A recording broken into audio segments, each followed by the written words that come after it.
Agora um quadro extremamente preocupante. Nossos jovens estão morrendo. Só nos últimos 20 anos, Minas Gerais registrou um aumento de 434% nos homicídios entre pessoas de 15 a 29 anos. O tráfico é apontado como um dos principais responsáveis por essa matança. A cada dia, os traficantes envolvem mais crianças. E a única forma de barrar essa avalanche de mortes é através do fortalecimento das famílias e também da educação. Nos últimos 9 anos, cada passo do Tiago representa o início de uma nova vida. Durante muito tempo, ele esteve preso ao tráfico de drogas. Bom, eu tinha 14 anos de idade quando eu fui inserido de fato no tráfico de drogas já. Assalto armados, tudo, eu comecei com 14 anos de idade. A gente sabe dos perigos, só que é uma coisa que é uma cegueira que contamina a gente. Você não tem medo disso. Você está na vida por tudo ou nada. Ele estava com 22 anos quando tudo isso perdeu o sentido. Era noite. Ele tinha recolhido dinheiro do tráfico e resolveu fazer pichações. Numa área rival, ele aproveitou da oportunidade que efetuou o disparo, e aí eu fui atingido pelo projétil de arma de fogo, que acertou meu rim direito, estourou ele em vários pedaços, pegou uma veia chamada veia cava e partiu um pedaço do fígado.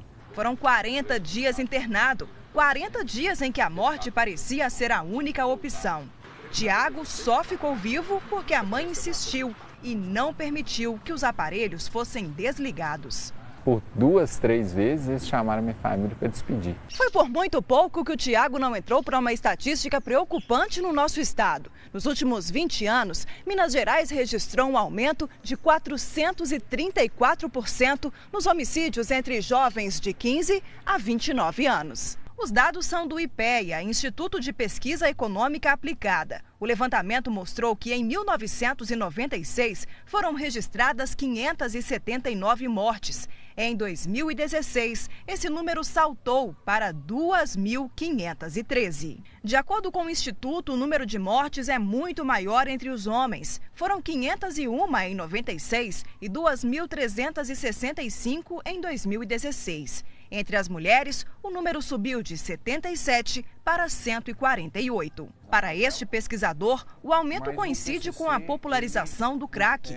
e das facções criminosas. No início dos anos 90, nós tivemos a chegada do crack no Brasil. E ela criou um procedimento diferente do que até então acontecia no âmbito do tráfico de drogas, porque ela começou a regimentar crianças e adolescentes para serem os portadores, as mulas do tráfico de drogas. Até então, as bocas, elas eram meio que independentes, inclusive havia rivalidade entre os traficantes. A partir de agora, elas são interligadas entre si e funcionam como uma grande empresa. E existe então uma unicidade de procedimentos e essas crianças e adolescentes, elas são tratadas como um insumo do processo, ou seja, elas efetivamente estão ali para serem usadas no seu máximo grau e se elas morrerem não há nenhum tipo de prejuízo para eles. Os especialistas debatem a importância de criar políticas públicas para garantir a segurança dos jovens e evitar que eles sejam vítimas da criminalidade. O adolescente não tem contato com a ciência prática do que são as drogas. Então a droga, ela se reflete em algo chamado prazer para eles. É absolutamente necessário que nós divulguemos esse processo, trabalhemos essa consciência desse adolescente para que ele possa tomar escolhas conscientes nesse processo. Porque hoje ele é envolvido no uso de drogas sem a menor consciência do que ele está fazendo. E ainda alerta que esses programas precisam envolver toda a comunidade. A família está totalmente separada do adolescente em razão exatamente dessas questões de consumo. Na década de 80, nós tínhamos o pai trabalhando e a mãe em casa. Essa era a realidade, a despeito de questões de machismo ou feminismo. Mas hoje nós temos o pai, a mãe e isso ainda não é o suficiente para fazer a gestão desse processo. E isso fez com que esse pai e a mãe ficassem longe da criança e do adolescente.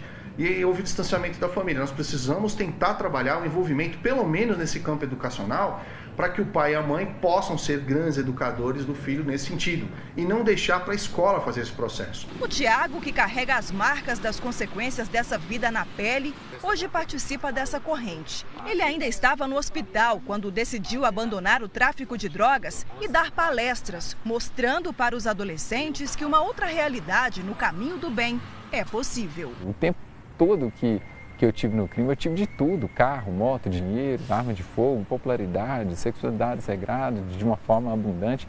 Tudo que é grandioso aos olhos humanos, que as pessoas correm atrás, você consegue através disso, mas o preço que você paga é muito grande. Então, assim, não vale a pena.